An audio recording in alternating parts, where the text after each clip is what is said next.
Sí. ¿Se me escucha bien? Sí, ¿verdad? Sí, yo sí. Vale, estupendo. Sí, Maite. Gracias.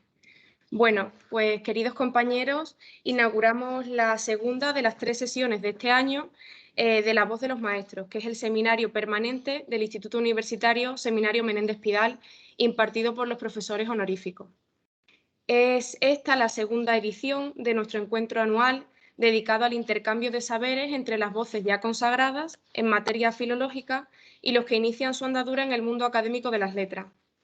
Escuchar a aquellos que han construido su genuino modo de mirar la lengua y la literatura a través del estudio, de la lectura atenta de los textos, de la atención paciente también a los diálogos espontáneos y de la inteligente armonización entre las dicotomías que tanto el sistema de la lengua como el arte literario revelan al que se interesa por ellas, ilustra nuestro modo de hacer crítica, nuestra dedicación investigadora y los caminos que seguiremos en adelante. En primer lugar, gracias, maestros, por compartir con generosidad vuestro buen hacer. La sesión de hoy toma el relevo de la celebrada el mes pasado en torno a la literatura del siglo de oro.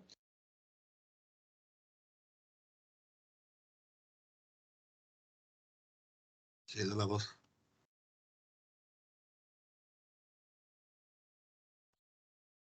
No, creo que le has dado al micrófono y no se oye. No se oye. Ha habido un momento en que se ha cortado en la voz, pero no la imagen. Vale, pues ha cortado. Ahora sí. Bueno. Continuamos por rebobino, ¿no?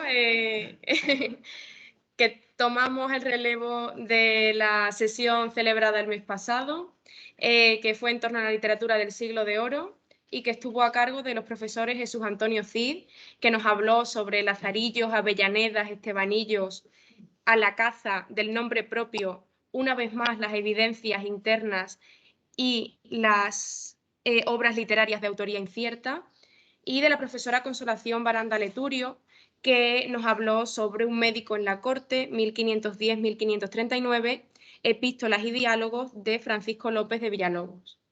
Hoy las ponencias están dedicadas a los estudios lingüísticos y contamos con 2 insignes mentores cuya participación en esta jornada celebramos y recibimos con gran ilusión, sobre todo los que iniciamos nuestras investigaciones filológicas, para los que Rafael Cano y Teresa Echenique son las palabras mismas a través de las que hemos aprendido a mirar, a entender y a trabajar con la lengua. Y sin más dilación, pues damos comienzo a las conferencias.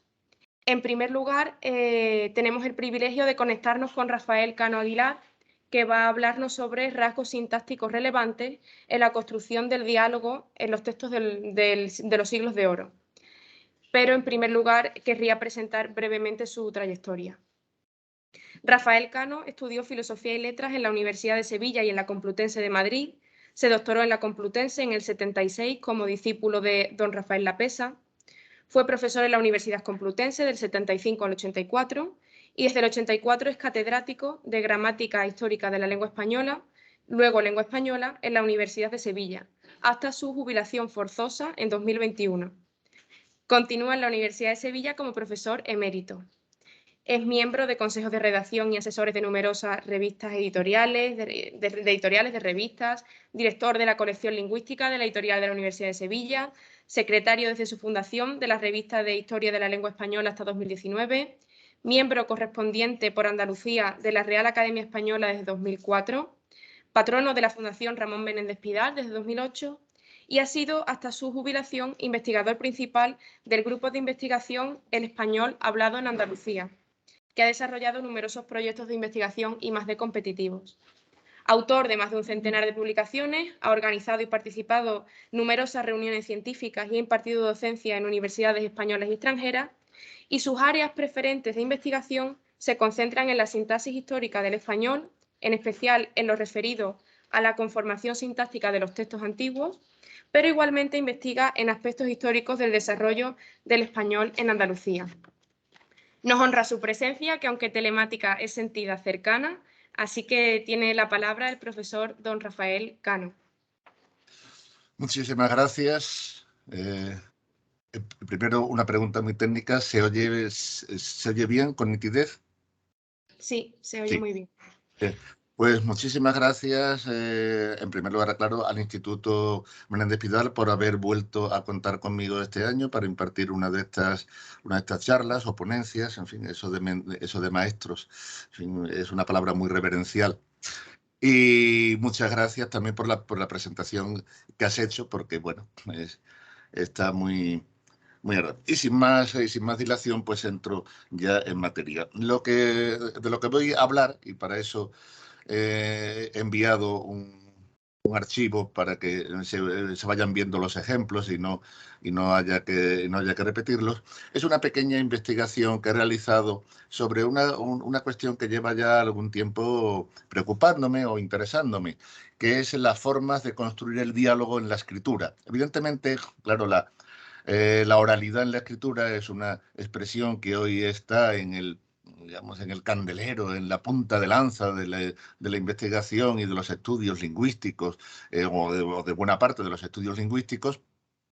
Y lo que me interesa es ver cómo a través de la escritura en ciertos géneros se utiliza el diálogo o la voz directa de personajes a los que se les da esa voz y cómo se construye lingüísticamente. Evidentemente, eso no tiene por qué y no me lleva a pensar que eso puede reflejar cómo se hablaba más allá del mundo de la escritura. No es eso, porque eso es algo que jamás podremos alcanzar, pero sí me interesa ver cómo esa tradición del diálogo y de los diálogos se fue conformando lingüísticamente a través del tiempo. Para eso he seleccionado una serie de textos que están en el archivo, que supongo que lo tienen todos ustedes a su disposición, y voy a comenzar este pequeño recorrido por la obra que quizás supone la presencia. No es que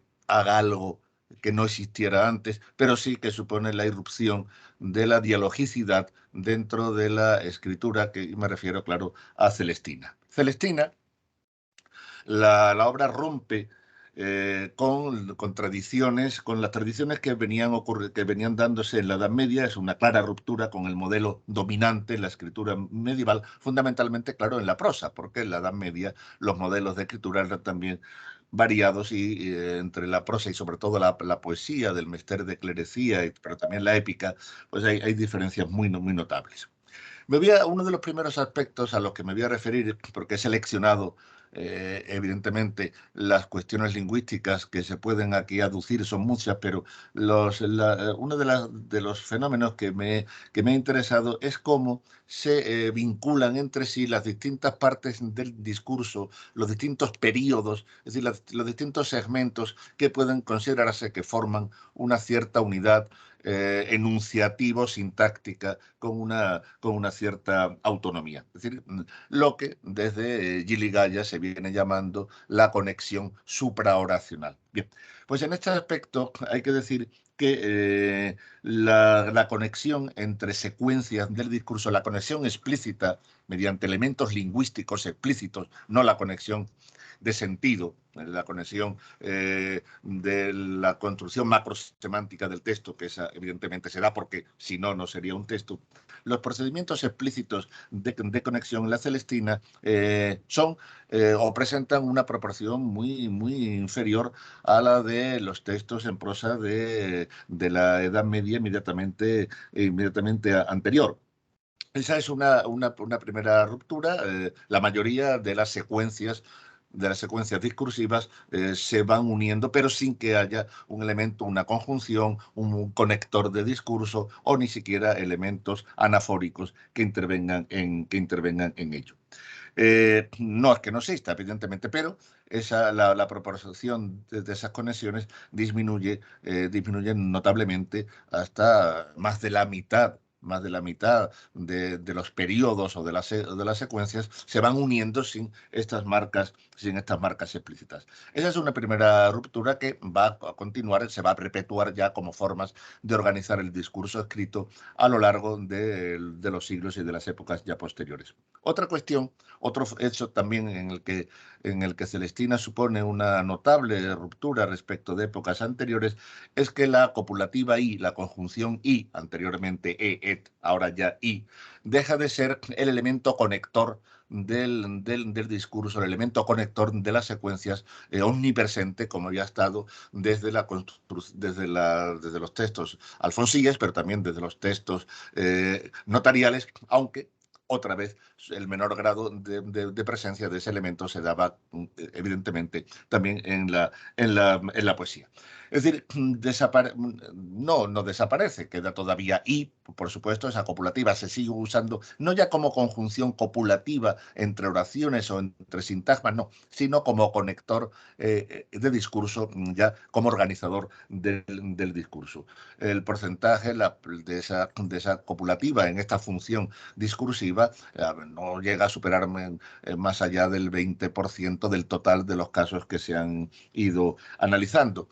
Y lo que ocurre es que no hay unas alternativas, muy claras. Eso es lo que diferencia la forma de construir el discurso en la época medieval y lo que viene después. En la época medieval había una conexión que estaba presente en todas partes, que era la conexión mediante la copulativa. Eso, en cambio, después, y Celestina quizás marca un poco, no solo Celestina, otros textos también del siglo XV lo marcan, un nuevo camino, pero con unas formas de construir la conexión entre las secuencias bastante más variada. Por ejemplo, en los argumentos, los pequeños trozos de los argumentos de Celestina, son los clíticos los que van ejerciendo esa función anafórica, que al mismo tiempo, claro, es una función de conexión entre los turnos de habla, entre los de las distintas intervenciones de los personajes o en el interior de esos turnos, existen los pronombres personales, los clíticos, los demostrativos, pero tampoco en unas proporciones verdaderamente notables. Ahora bien, lo que sí quiero señalar es que entre las intervenciones, entre los turnos de habla, aparecen en Celestina o se encuentran algo que hasta entonces casi no se había encontrado porque la escritura no daba lugar a ello, dos procedimientos que suponen una cierta apropiación, utilización de los mecanismos de unión en el coloquio y por eso se dan muy poco o no se dan en otros tipos textuales.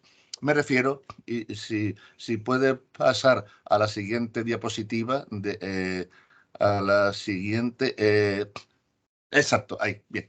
Los dos primeros ejemplos, uno, en el primero, tienen ahí pues, la respuesta de Melibea, con ese pues de reacción, de respuesta, que ya había aparecido en Berceo y que se utiliza en algún caso también en la historia de España Alfonsí. Pero es ahora cuando se van a pasar a construir la escritura diálogos, no simplemente intervenciones sueltas o aisladas de algún que otro personaje. Bueno, pues ese pues reactivo que ha venido a lo largo de toda la historia del idioma, lo estudió muy bien Silvia Iglesias como un procedimiento de reacción y que supone un claro mecanismo de unión entre turnos, pero también, como vamos a ver, dentro de los turnos. Y el segundo tipo es lo que ven en el siguiente ejemplo, que es la elipsis del verbo. En esto veo. ¿En qué? En. Es decir, esa elipsis del verbo es una elipsis clara, no es la elipsis de los gramáticos que intentan explicar lo que hay por lo que no hay, es una elipsis evidente y esa elipsis es un mecanismo de conexión. Es un mecanismo de conexión justamente entre los turnos. Pues bien, eso que no es que no existiera antes, evidentemente, claro que existía, pero bueno, y también tienen el siguiente ejemplo de ¿por qué? Porque lo que dices. Eso, la elipsis, claro que está presente en textos anteriores, pero es ahora cuando empieza a darse con una profusión y precisamente con estas funciones discursivas de conexión de las partes que van uniéndose.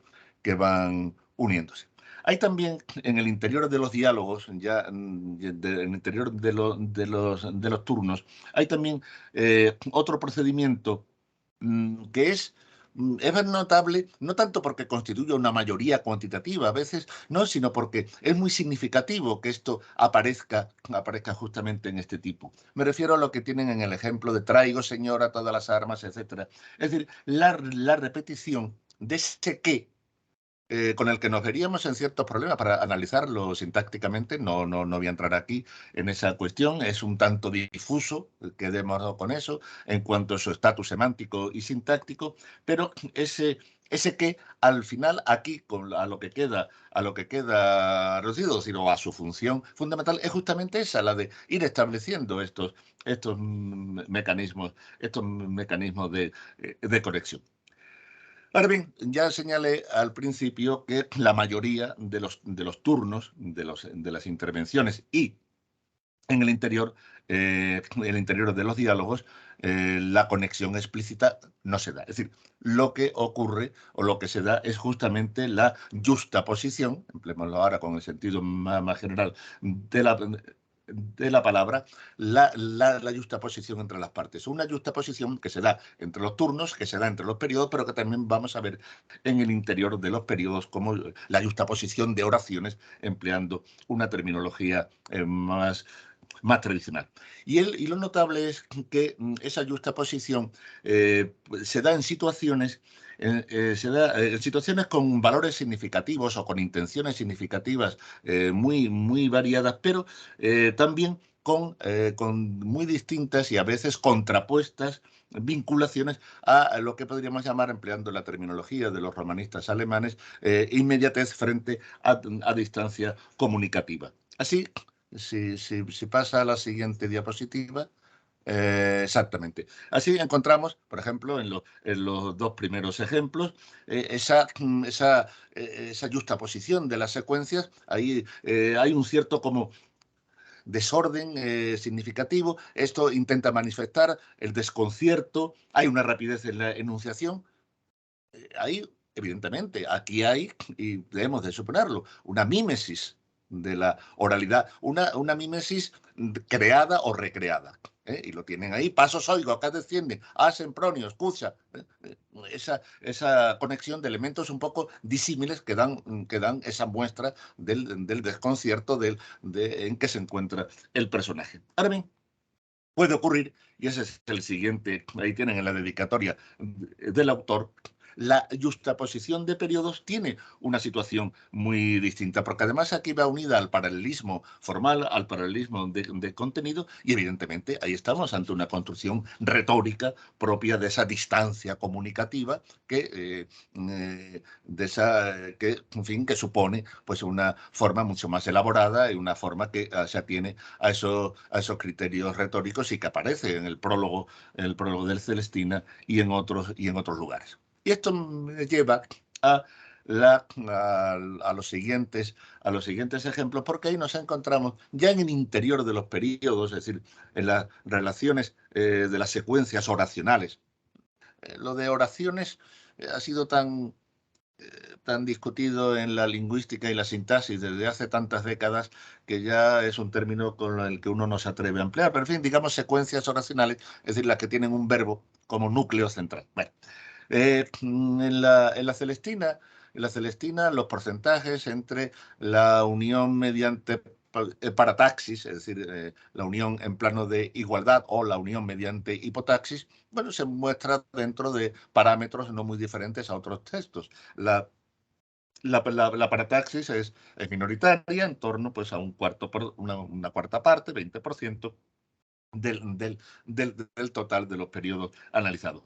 Pero lo que me interesa no es, porque esto no es significativo, por lo menos no establece una cierta especificidad para Celestina, pero lo que sí me interesa señalar es cómo también en el interior de esos periodos reaparece esa justaposición a la que tantos historiadores de la sintaxis hicieron equivaler a formas de construir el discurso no gramaticalizadas, poco elaboradas, primarias, No hay más que recordar el viejo artículo de Badia Margarit sobre la sintaxis del poema enfrentada con la sintaxis de la historia de España, de la crónica de Alfonsí. Bueno, y esa idea que ha estado rodando muchos siglos, los textos más primitivos en todos los sentidos de la palabra, se construyen mediante las uniones sin nexos. En cambio, ya la elaboración del lenguaje supone no solamente la presencia de nexos, sino también ya la subordinación en una especie de progreso lineal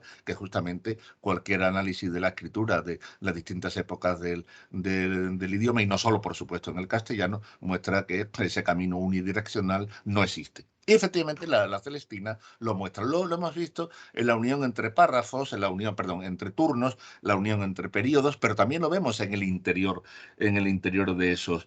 Y de nuevo tenemos aquí esa contraposición. Estos primeros ejemplos, de esto aforro todos mis vestidos, esto me calienta la sangre, cuando Celestina está contando las virtudes del vino, las virtudes o las sensaciones tan agradables que le produce el vino. O cuando, como en el siguiente ejemplo, estoitze, estotrum dicho, etcétera, cuando está enunciando ante Pármeno el discurso que Pármeno podría tener con algún compañero para contar sus experiencias amatorias que hasta entonces no había tenido. Es decir, estamos aquí ante una forma de organizarla sobre la base de esta juxtaposición que vuelve a tener después del poema del Cid o después del Mestre de Clerecía, vuelve a tener un lugar, pero con otras intenciones, con otras funciones. Esto está bastante cerca o nosotros no podríamos inclinarnos a pensar que aquí hay mímesis, pero esa mímesis aparece mucho más clara en los siguientes ejemplos, los 3 ejemplos que hay ahí abajo, donde la frase, la construcción justapuesta viene a continuación de un mandato o de un aserto, y además con esa repetición, dilo, no hayas empacho, que evidentemente está dentro de esa aproximación a la inmediatez, en fin, a las técnicas de la oralidad. Pero de nuevo, como ya he dicho, la juxtaposición tiene varias caras. Digamos, si pasan por favor a la siguiente. Bien, en el siguiente ejemplo eso está ya menos claro. Estas construcciones justapuestas que han dado algo que hablar, no demasiado, en la que las 2 primeras sí es el bota presto hecha hacia casa de Celestina, la acumulación de órdenes, de mandatos, que también forma parte de esa mímesis construida sobre la juxtaposición, pero esta otra no nos atajen, se refiere a un posible efecto indeseado en el caso de que la orden, el contenido de la orden no acabe de cumplirse. Este tipo de construcción, que algunos han llamado finales sin nexo, y que bueno, ha tenido un tratamiento variado, también puede ir detrás de mandato, pero ahí lo tienen detrás en este caso, de frases optativas. Dios nos libre de traidores, no nos hayan tomado la calle, etcétera, etcétera. Y luego está menos clara la situación en esa distancia, en esa oscilación entre la distancia, la inmediatez, la mímesis de la oralidad, o por el contrario, una forma más elaborada, retórica, cuando la frase justapuesta viene a ser una especie de comentario parentético, que es lo que cumple el refrán que hay en el tercer ejemplo. Así que donde no hay varón, todo bien farietse. Con mal está el uso cuando la barba no anda desuso. Es decir, ahí ese refrán se añade, es decir, formalmente. Eso es una frase justapuesta, y esto supone, claro, una especie de explicación por medio de un refrán, cuya vinculación sintáctica se establece precisamente a través de la ausencia de un nexo formal explícito. O en el caso siguiente, dichoso fueste, no feciste sino llegar y recaudar. Ahí la frase justapuesta viene a ser la motivación enunciativa de lo que está en la anterior. Y el siguiente ejemplo, ahí, si lo analizamos, se trata, a los gramáticos muchas veces les gustaba decir, bueno, la yuxtaposición está por otra relación. Bueno, esto está por una condicional, pero realmente las condicionales son tan parte del idioma que realmente, si en Celestina aquí no se ha empleado la típica construcción impersonal, si no sabes burlar Pármeno, te sacarán el alma. Si no ha empleado esa construcción, es por algo. Es decir, evidentemente está por, pero añade, claro, un sentido, una expresión, no sepas burlar Pármeno, sacarte en el alma.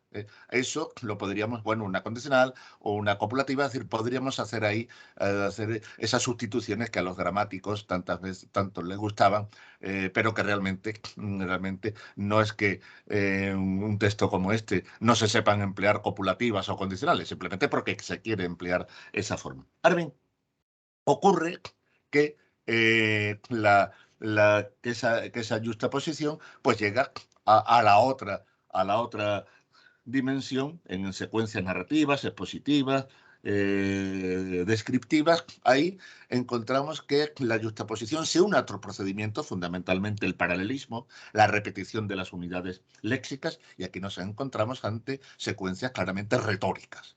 Tienen ahí, cortaron las hadas sus hilos, cortaronle sin confesión su vida, etcétera, etcétera.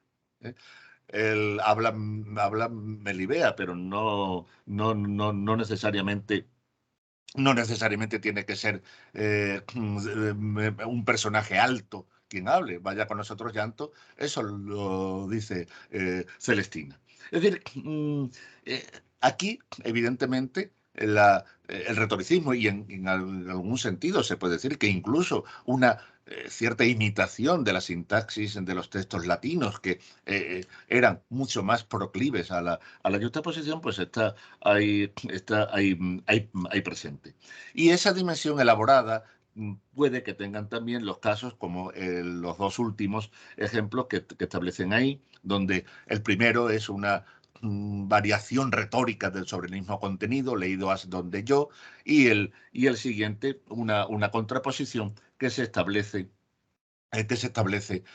mediante también mediante esa juxtaposición, pero también con la contraposición de los elementos léxicos, y eso evidentemente supone ahí en esa forma juxtapuesta una construcción que responde a una clara forma elaborada. Si pasan, por favor, a la siguiente diapositiva. Bien, ahí está. Bien, no voy a hablar mucho porque tampoco quiero agotar demasiado el tiempo y porque además no hay cuestiones. En cuanto a los tipos de subordinadas que aparecen en Celestina, bueno, ahí se pueden hacer consideraciones, pero no me interesa ahora porque tampoco hay aquí situaciones muy claras, pero sí me interesa señalar que en Celestina, a pesar de esos elementos elaborados que tiene, hay una construcción que apenas sí se encuentra, y realmente es las construcciones causales con como y con imperfecto de subjuntivo en se. Es decir, como el rey tuviese, como el rey viese, como el rey... Es una construcción que es un latinismo sintáctico que se desarrolla en el siglo XV y que después se va perpetuando en épocas ya posteriores, aunque con cierto declive cada vez más, aunque el declive con vueltas atrás, pero en cambio sí que está presente esa frase explicativa de cómo y presente de subjuntivo, que es más bien patrimonial y que viene a funcionar en la escritura didáctica, en los textos didácticos del 13 en adelante aparece muchísimo, que viene a dar una explicación, como ven, añadida, un poco a posteriori, el afterthought que dicen algunos, el pensamiento a posteriori o la construcción a posteriori, una explicación añadida con esta forma de cómo y presente de subjuntivo, que aunque sea también una causal con subjuntivo, sin embargo es distinta a la otra que había señalado.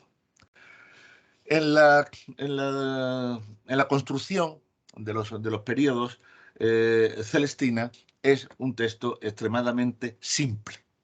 Es decir, los periodos están integrados en su inmensa mayoría por un abanico entre una y tres oraciones, o uno y tres núcleos oracionales.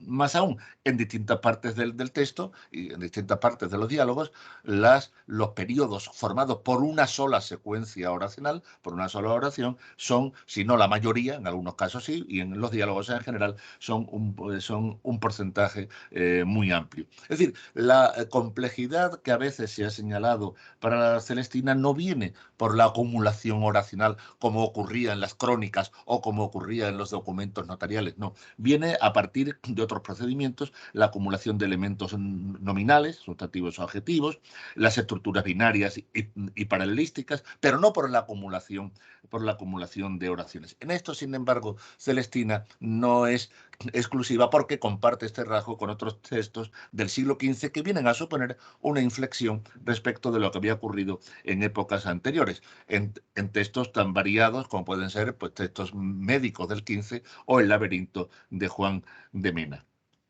Ya señalé al principio otro de los rasgos que también contribuye a esa construcción, a esa construcción discursiva, que fue que es la elipsis, ya lo vimos, aquí vuelve a aparecer este ejemplo, el segundo que tienen ahí, la elipsis entre turnos. Pero la omisión del núcleo verbal aparece también frecuentemente dentro de los periodos en un porcentaje bastante superior a los textos de épocas anteriores. Puede tener ese ejemplo, por una parte tengo te por madre, etcétera. Ahí hay parece un procedimiento claramente retórico. En suma, pero está, como pueden ver, las secuencias se acumulan sí, pero no hay verbo, aunque bueno, se puede dar, por supuesto, como elíptico, es decir, tendríamos ahí un periodo monooracional, porque realmente la forma verbal no existe. De manera que un ejemplo como el que tienen ahí de este cuarto, todo aquello alegra, pues este es uno de los pocos textos, de los pocos fragmentos donde la recursividad, es decir, el que a una subordinada se le subordine otra o se le coordine otra, pues es uno de los pocos lugares donde tal cosa ocurre. Muchos más caracterizadores de la sintaxis de Celestina son los dos ejemplos que vienen a continuación.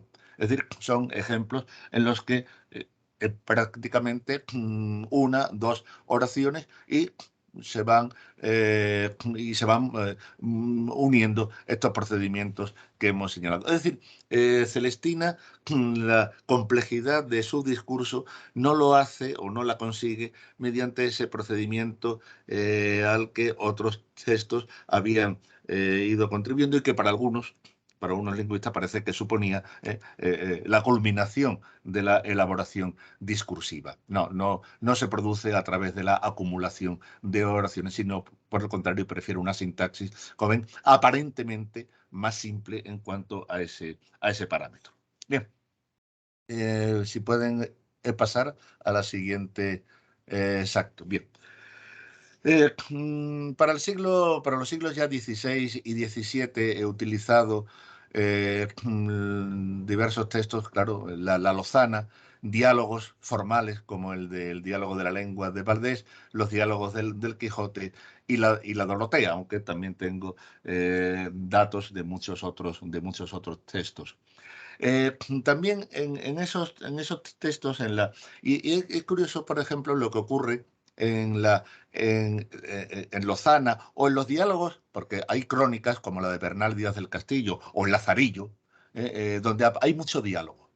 En la crónica de Bernal Díaz del Castillo quizás más a veces intervenciones monológicas, alguien que habla, pero bueno, son intervenciones directas, pero a veces también hay diálogos. En el Lazarillo, por supuesto, hay diálogo. Bueno, pues coinciden estas formas dialógicas de distinta procedencia con lo que ocurre en Lozana, en donde de nuevo la conexión entre turnos o la conexión entre los periodos es bastante minoritaria, pero en cambio un diálogo formalmente construido como tal de los nombres de Cristo de Fray Luis de León se escapa de eso, porque todos los turnos, bueno, todos, en una proporción muy elevada, los turnos de intervenciones en nombres de Cristo están vinculados por medio de procedimientos formales, lo mismo que ocurre en el interior, pero claro, es que de los nombres de Cristo es formalmente un diálogo, pero en realidad es un tratado y forma parte de la tradición discursiva de los tratados, aunque adopte esa forma dialógica. Y algo así podría decirse del diálogo de la lengua, aunque es verdad que en este a veces hay dispersa por el texto más casos de esa mímesis de los procedimientos. Pero en este caso, en el diálogo de la lengua también la frecuencia con que las partes componentes, bien los turnos, o bien dentro de la intervención de cada uno, se produce esa conexión suprarracional, es bastante mayor que en Lozana o que en los diálogos de Lazarillo. Y ya que he hablado de Lozana, es curioso porque esa escasez o esa menor frecuencia de la conexión suprarracional se da en los diálogos o entre turnos. En cambio, en la introducción o en el prólogo, que es muy retórico como todo, pero también cuando en Lozana se hace el relato de las andanzas de los protagonistas, es decir, de la protagonista, perdón, cuando no habla ninguno de los personajes, bueno, pues esa conexión es también abundantísima. Es decir, parece que los diálogos, por tanto, prefieren, aunque sean de distinta procedencia, esa escasez de conexión suprarracional que, sin embargo, aparece cuando no son realmente diálogos, que puede ser el caso de Fray Luis o de Juan de Valdés. De manera que en la mayoría de los diálogos encontramos lo que tienen en ese primer ejemplo de Lozana. Es decir, las secuencias se van uniendo, pero se van uniendo porque forman parte, sí, de una actuación enunciativa y porque forman parte es decir, constituyen esa macroestructura significativa, evidentemente. Pero no hay ninguna conexión formal entre las partes. Quizá un demostrativo, por eso, o cosas por el estilo. Y entre los turnos, de nuevo encontramos en estos diálogos, encontramos los procedimientos que ya hemos visto en Celestina. La elipsis, y que lleva a la co-construcción de las partes mediante los turnos diferentes del discurso. Señora, ¿qué se hace? Señor, serviros y mirar. Y eso también, por eso no aparece en los nombres de Cristo, pero sí lo tiene Valdés. Es decir, en Valdés, aunque al final es un tratado, sin embargo, en Valdés hay esa presencia de estos elementos, como tienen ahí, de estos elementos de la elipsis, que viene a ser pues una cierta mímesis, evidentemente, de la oralidad, la mímesis y la co-construcción del discurso, porque todo eso, evidentemente, se va construyendo pues a través de los turnos. Eso ocurre en el siglo XVII, y en este aspecto estudié, y por eso he utilizado aquí algunos de estos ejemplos, algunos de sus ejemplos en el Quijote. Verdaderamente, los diálogos del Quijote son magníficos, pero sin entrar en valoraciones, que no es lo que me corresponde. En el Quijote encontramos variadas formas de esa conexión suprarracional.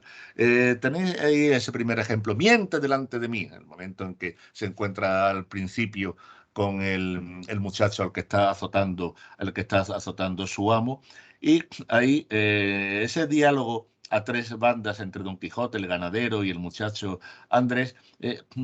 Hay órdenes, hay amenazas, hay explicaciones, hay promesas, y todo eso se une sin que haya conexión formal entre los elementos. Lo mismo que cuando, ansioso, Don Quijote le pregunta a Sancho por lo que esa supuesta imaginaria falsa Dulcinea le ha contado a Sancho, y Sancho pues tiene que mentir. Sin embargo, cuando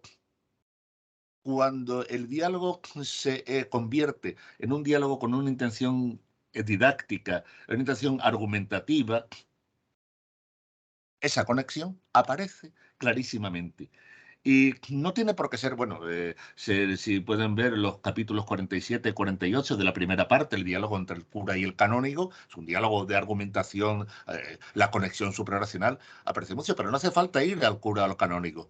Lo hace Sancho cuando le está explicando o le intenta convencer a su amo de que no va encantado. Presupuesta pues esta verdad, para prueba de lo cual, ¿de dónde?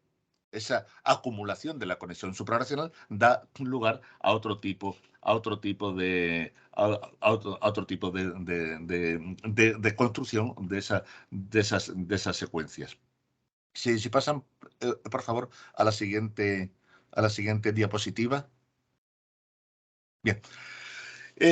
Dije antes que Celestina supone que ya la disminución de la presencia de la copulativa I, entre los modos de conexión suprarracional, de conexión de las partes del discurso. Curiosamente, es el Quijote en sus diálogos donde aparece con una proporción muy notable esa copulativa como elemento de conexión.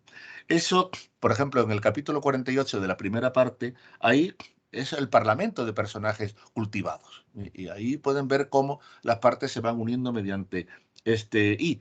Pero el siguiente ejemplo es Sancho, y ahí está dando una serie de consejos a su amo, y ahí aparece de nuevo dentro de los periodos o también entre periodos esa utilización de la copulativa.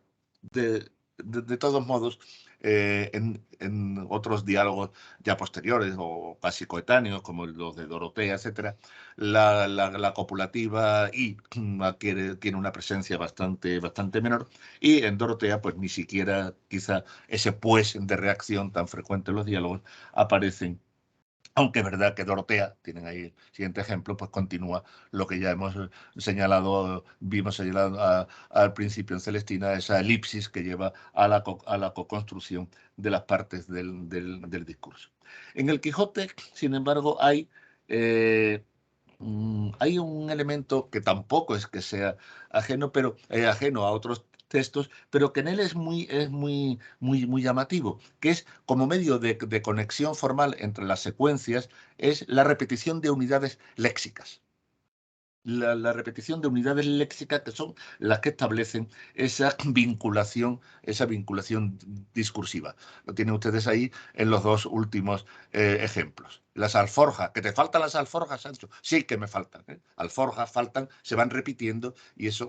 O en el siguiente ejemplo, que es la aventura de los batanes, en donde además también se une ese procedimiento a la elipsis, como ya hemos visto en otras ocasiones.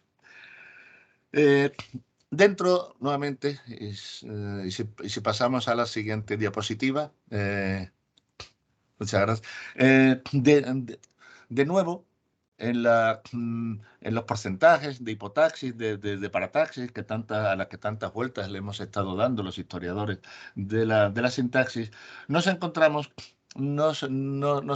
con situaciones diversas en estos diálogos que manifiestan los distintos tipos de diálogos. En el diálogo de Juan de Valdés, el diálogo de la lengua, en los nombres de Cristo de Fray Luis, los porcentajes de subordinación, de hipotaxis, son elevados y son prácticamente homologables con los de los textos técnicos, jurídicos, narrativos y fundamentalmente, claro, tratadísticos, que son en eso, y esa proporción, más o menos elevada también, de hipotaxis, de subordinación, se da en los diálogos que estamos considerando. Sin embargo, de nuevo, lo que me interesa es la utilización de la yuxtaposición como mecanismo. Es verdad que la parataxis, las uniones paratácticas, son minoritarias dentro del conjunto de todas las relaciones interoracionales. Es verdad, pero es verdad que de nuevo la yuxtaposición aparece con una serie de funciones variadas y, como hemos visto, se está prolongando a lo largo de todos los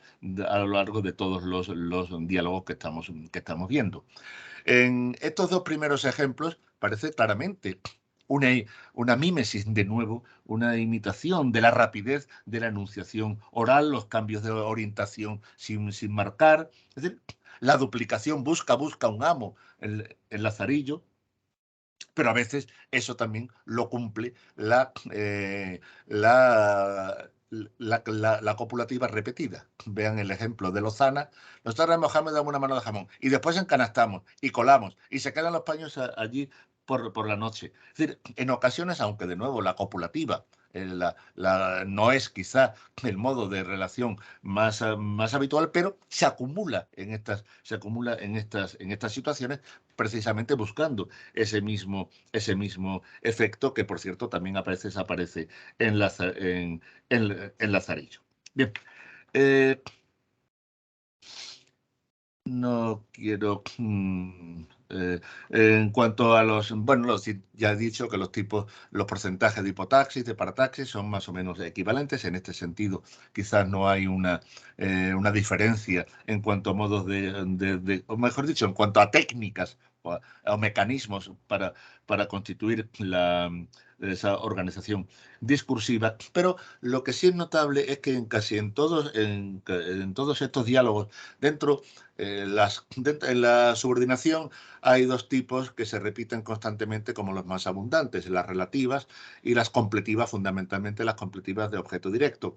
Esa proporción elevada se repite a lo largo de toda la historia y no tiene especial significación para la organización y para la construcción del discurso. Es verdad que las completivas de objeto directo, dado que muchas veces funcionan como el mecanismo de la reproducción indirecta del discurso de otro, pues abundan más en ciertos tipos de texto, por ejemplo en las crónicas, donde contar lo que otros han dicho es muy habitual, pero digamos que aquí los porcentajes, la presencia relativa de estos tipos de subordinadas no supone nada especial. Pero sí me interesa señalar que en el conjunto, después las llamadas subordinadas adverbiales, es decir, las circunstanciales, temporales, etcétera, en general tienen unos índices de presencia muy escasos, inferiores a casi al 10% en todas las situaciones. Ahora bien, en todos estos diálogos, y eso contrasta con otras formas, las causales, los distintos tipos de causales aparecen con unos porcentajes superiores a otros tipos de subordinación, pero también con porcentajes de presencia superiores a los que tienen en otros textos. Pero también es interesante señalar lo que ocurre con un tipo de causal más bien justificadora del discurso previo, que son las que se introducen solo con qué. La justificación, la causación solo con que es un mecanismo que venía funcionando en el idioma desde los orígenes. Pero es notable que esas causales con qué, dentro del conjunto de las causales, en Lazarillo constituyen casi la cuarta parte del total de causales. Pero es que en la Lozana, esas causales con qué son casi las 3/4 partes de todas las causales. Significa que esa repetición de las causales con qué, tienen ahí ese ejemplo. Luego venga vuestra merced de cuando yo sea entrada, que me tengo de salir presto, que soy sábado, tengo de tornar a casa, que esa repetición. ¿Quiere decir esto que esta repetición de que es mímesis de la oralidad?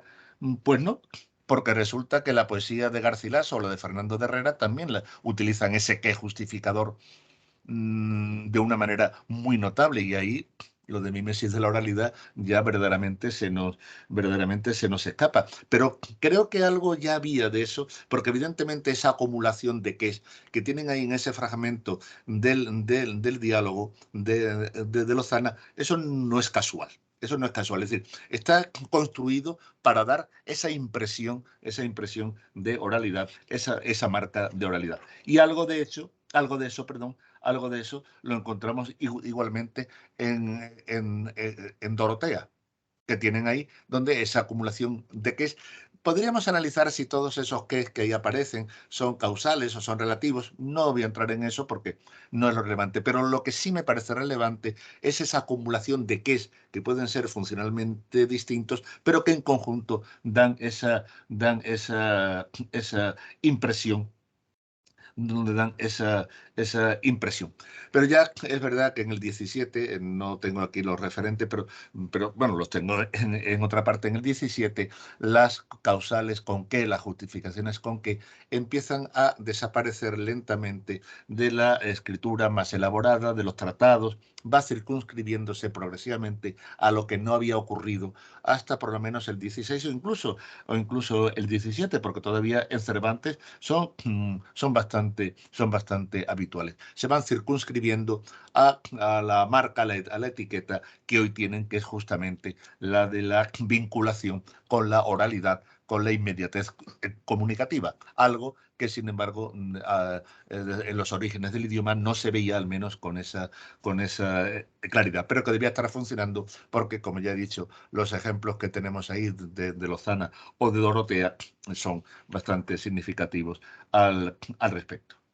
Y si pasamos ya a la última de las... Bien, la complejidad discursiva, la complejidad construccional, pues en estos diálogos, de nuevo, lo que nos encontramos es la extrema, la notable simplicidad en cuanto al número de secuencias oracionales que integran los distintos periodos y en cuanto a la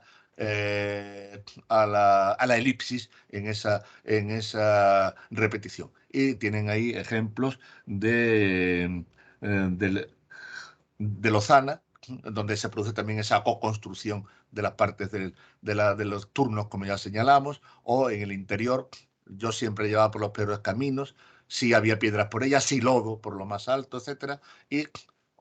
Pero también ocurre, curiosamente, algo parecido así en los nombres de Cristo. En suma, ese último ejemplo que tienen ahí, de Dorotea, creo que es una excelente muestra de cómo se construye, las formas del diálogo en un texto como este, esa extremada simplicidad en la forma constructiva que hemos visto repetirse en otros textos. Y creo que este fragmento de Dorotea puede ser muy significativo al respecto. Bien, y con esto llego ya al final y a las conclusiones. Los diálogos literarios o los diálogos que se recrean a veces, también esos los he tenido en cuenta, aunque no fundamentalmente para esta charla, los diálogos que crean o recrean los notarios en sus transcripciones de las actas de juicios o de las declaraciones, presentan en conjunto unas características sintácticas que los diferencian de las partes narrativas o expositivas, a veces de los mismos textos en que aparecen, y que suelen estar además en consonancia con las tendencias de construcción del discurso que están presentes en su época y la tipología textual en la que se inserta. Realmente los diálogos literarios acaban constituyendo una tradición discursiva que se va transmitiendo entre textos, quizá más que una posible mirada a los diálogos y coloquios del mundo ordinario. La mímesis de la oralidad es una mímesis que bebe más de lo que se ha venido escribiendo en forma de diálogo que de la observación de la realidad, aunque evidentemente no podemos negar la sensibilidad y el oído que algunos autores parecen mostrar, y en este sentido destaca evidentemente el caso de Cervantes. Tres son los aspectos sintácticos que parecen destacar a los diálogos como formas constructivas del discurso frente a otros. Aunque hay que señalar, son aspectos que suponen preferencias más marcadas, pero no posibilidades exclusivas. Pues tres son los aspectos que digo que creo que caracterizan a los diálogos como formas de construcción del discurso. En primer lugar, lo he venido señalando en varios casos, la elipsis en las intervenciones subsiguientes, de modo que el periodo o la secuencia oracional se ha de construir con partes de los periodos anteriores o con partes o con fragmentos de los turnos que se van sucediendo. En segundo lugar, la utilización de la unión asindética oracional, es decir, de la tradicional justaposición, que no es que suponga una mayoría, no estamos aquí en la cuantificación de que llegue una mayoría, no es ese el caso, pero sí en lo significativo de su presencia en la utilización para acumular actos enunciativos diversos, pero sucesivos, sin que, sin embargo, esa utilización tenga por qué ascribirse a uno u otro de los extremos de la realidad concepcional, sí, más inmediata o más distante del discurso. Y finalmente, el tercer aspecto es la preferencia por periodos poco extensos en cuanto al número de unidades componentes, de escasa complejidad interna, más bien lineales en su disposición. Ahora bien, diálogos hay muchos y no todos responden a este mismo patrón. Los fragmentos presentes, no hemos visto ejemplos, pero los fragmentos que están presentes en los documentos notariales no son propiamente diálogos, son muestras más bien aisladas, seleccionadas por los escribanos. Y eso también ocurre muchas veces en la introducción de secuencias en discurso directo en la narración, tanto en la ficcional, en las novelas, como en las no ficcionales, como las crónicas. Más que diálogos, que también hay, pero más que diálogos se trata de la inserción de secuencias en discurso directo para puntualizar determinados aspectos de la narración o para destacar tales o cuales características de los personajes en cuestión. Y por último, o por otro lado, el diálogo fue el molde utilizado ya en la Edad Media y revitalizado por el humanismo más o menos latinizante para la exposición, argumentación y persuasión propias de la tratadística, lo que hemos visto con Nombres de Cristo o con el diálogo de Juan de Valdés. Mi atención, como la de otros estudiosos, se ha dirigido en esta exposición más bien a textos dialógicos continuos, en los que la creación o recreación de la interacción coloquial en principio debería mostrarse más próxima a las interacciones del mundo ordinario, pero alejada de las convenciones de los textos dramáticos de la época, en especial la comedia al estilo lopesco o calderoniano. Por eso no he utilizado las comedias en este sentido, justamente por esa convencionalidad que acabaron adquiriendo. Es en esos textos dialógicos donde afloran particularmente los rasgos sintácticos que he ido señalando a lo largo de este trabajo y que he presentado como caracterizadores de la forma de construir el diálogo en la escritura, contrastándolo y equiparándolos con los que están presentes en otros tipos y intentando diferenciarlos de las otras secuencias expositivas o narrativas en las que esos mismos diálogos están insertos. Muy bien, pues muchas gracias y bueno, espero no haberles cansado demasiado con esta exposición. Muchas gracias a todos.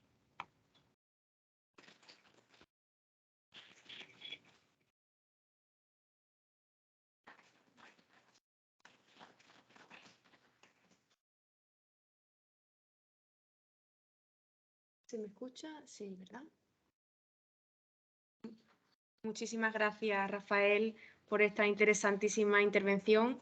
Recuerdo a los asistentes que el turno de preguntas, sugerencias, alabanzas viene al final del encuentro, después de la conferencia de la profesora Echenique.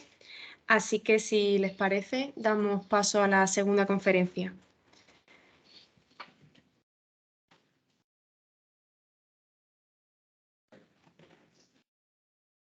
La cámara para la grabación.